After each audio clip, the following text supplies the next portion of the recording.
Thomas Soto.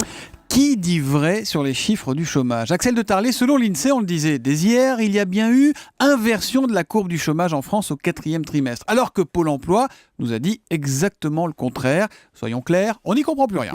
Bon, en fait, c'est assez simple. À Pôle emploi, on comptabilise les gens qui s'inscrivent au chômage. Et ce chiffre est en hausse, alors que l'INSEE, elle, procède par enquête. On téléphone à des gens et on leur demande « Êtes-vous activement en train de chercher un emploi ?» Et là, les réponses sont différentes.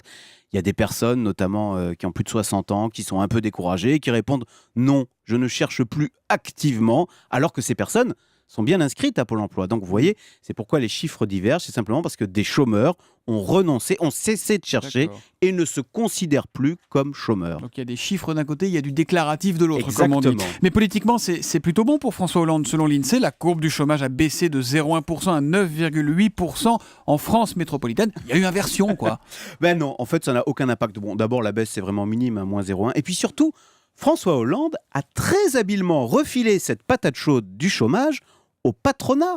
C'est tout le génie du pacte de responsabilité. Quel est le deal de ce pacte?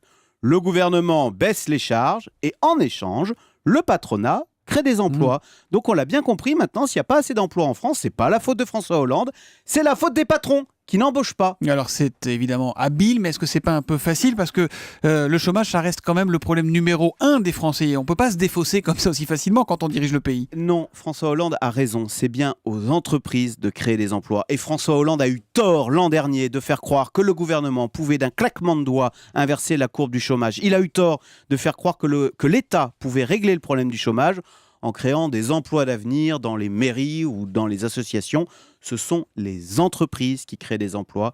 C'est pourquoi il faut les aider, baisser les charges, d'où le pacte de responsabilité. Alors, bien sûr, derrière, les créations d'emplois ne sont pas automatiques. C'est un travail long.